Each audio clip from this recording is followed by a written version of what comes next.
Well, welcome back to Survival of No Limits once again. So, this right here is, well, episode 4 of 7 of this whole entire location, but yet it's time that we continue on with where we left off. So picking up from the last episode right there, on the night of November 25th, 2016, it was my very last night of work at the Schwabenhof restaurant. I put in a 3-week notice, 3 weeks before then, letting them know that I had in fact found another big job opportunity out there. And that, of course, was in Germantown, Wisconsin, Robert's Frozen Custard. It was a whole nother opportunity for me.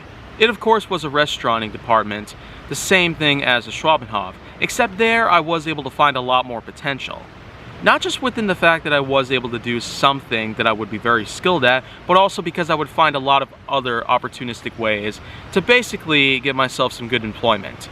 At Robert's Frozen Custard, on the morning of November 26, 2016, it was the time where I would begin my time there. But unfortunately, you could say that my time at Robert's was not at all comparable to what the Schwabenhof was. And that was mostly because, unlike the Schwabenhof, where I was able to work about 7 to 8 hours, and then of course there was that one point where I worked a whopping 10 hours at one night in October 2016, Roberts was only allowed to have me there for 2 hours at a time, up to twice a week. So in total, that's only 4 hours a week, about half as much as I would have gotten from the Schwabenhof on a once-a-week basis. But above all that, it did have a lot more pros than I would usually expect. It did allow me to get a lot more bigger and better jobs to take place. I was able to do tons of things there.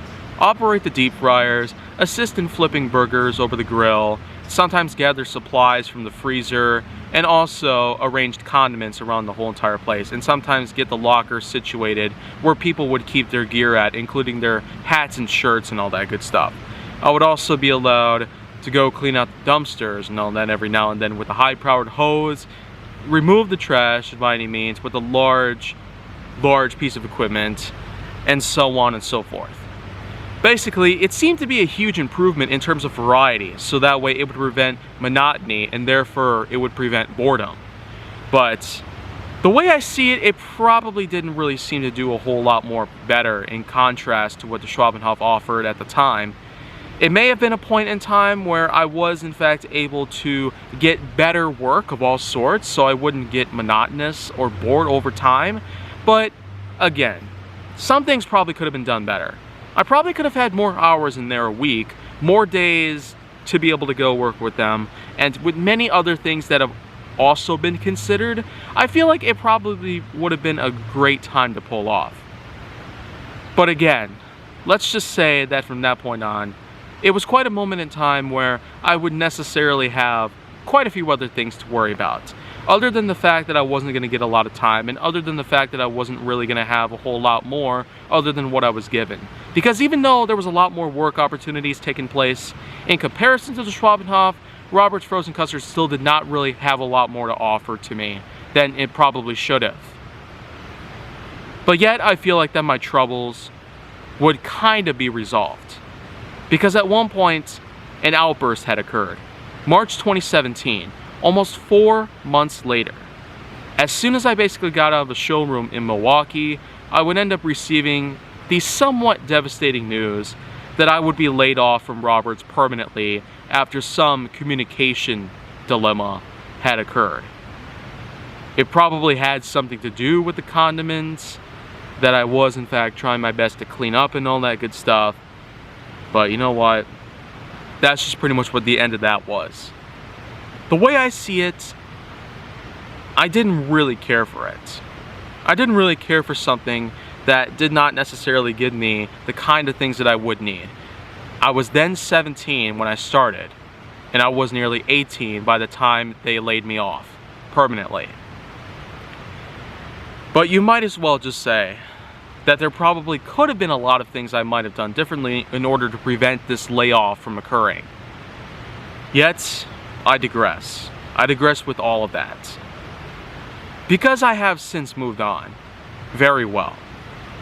After that, it almost seemed like, with the combination of certain things out there, including family road trips, a lot of things going on in school, and then of course there were the times relating to Social Security in which I would not necessarily be allowed to work.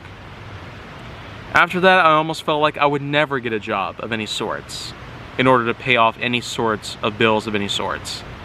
But above all that, I was in fact able to receive more opportunities down the line. But I probably should talk a little bit about something different though before then. Something that has in fact happened between Schwalbenhof and Robert's Frozen Custard, because maybe that probably could have been mentioned any way you look at it. So, let's just go ahead and do that. Ellen's home, a retirement home that's also in the middle of Germantown. And I will tell you for sure, that one only lasted 3 days. And yeah, you know what? Of all the dilemma that had happened, I had to take a class in order to get there. I had to do a lot of extensive health checks, including shots of all sorts of things. I had to have several needles in my arms just so I could even get that job. Working with elderly citizens in America these days does not kid around by any means. So, yeah, and the fact that I was only able to last for 3 days under that employment, it really baffles me, but at the same time, it's not surprising. So, that's just pretty much it there. It started off with Schwalbenhof, and I tried to get extra time by working with Ellen's home, and then I resigned from both and got to Robert's Frozen Custard, pretty much. So, ultimately, that's just pretty much what that whole entire thing was. And after I was laid off from Frozen Custard, I would not, in fact, be getting a job for a while. But, fortunately, I was able to find something. So, we're gonna go talk about that next time on Survival of No Limits. So, if you want to see more, go down to my channel, then make sure that you like, subscribe, comment, follow me on social media, and stay on the Hollywood side.